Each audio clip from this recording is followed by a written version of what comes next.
खबर देंगे आपको। पार्लिमानी उमूर चलाने के लिए कायम कमेटी के पहले इजलास में खुर्शीद शाह को चेयरमैन मुंतखब कर लिया गया।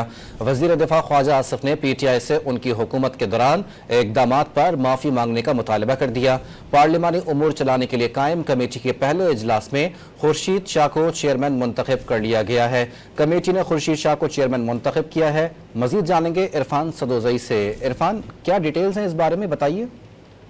स्पीकर ने जो खसूसी कमेटी कायम की, इसमें बुनियादी तौर पर तमाम जो जमातें पार्लियामेंट में मौजूद उनकी नुमाइंदगी मौजूद है और खास करके पाकिस्तान तहरीक इंसाफ के अरकान के साथ जो वाक़या पेश आया वो इस एजेंडे के ऊपर आज टॉप का पॉइंट है, जिसमें ख्वाजा आसिफ ने जो मौक़िफ़ पार्लियामेंट के अंदर रखा वही कमेटी ने भी रखा। उन्होंने कहा कि पाकिस्तान तहरीक इंसाफ को माजी की गलतियों से सबक सीखना होगा और इसके लिए उन्होंने माजी में जो कुछ भी किया उसके ऊपर माफ़ी मांगनी पड़ेगी, तभी आगे बढ़ा जा सकता है। खालिद नकवी ने भी उनकी इस बात से इत्तेफाक किया और उन्होंने भी यही मुतालबा किया PTI से, जबकि बाकी जितने भी सियासी जमातों के रहनुमा कमेटी के इजलास में शरीक थे, खास करके मौलाना फजल रहमान, इसके अलावा खालिद मकबूल सिद्दीकी, महमूद अचकज़ई, खुर्शीद शाह की पार्टी की जो कमेटी के चेयरमैन है, उन्होंने भी यही कहा कि माजी की बातों को रहने दें, अगर आगे चलना है तो हमें माजी को भूल के आगे चलना होगा। और एक मौका ऐसा भी है कि जब साहिबजादा हामिद रजा और ख्वाजा आसिफ के दरमियान तल्ख कलामी हुई और इस मौके पर बैरिस्टर जो गौहर है उन्होंने ख्वाजा आसिफ से कहा कि आपका इस्तेहकाक है कि अगर आप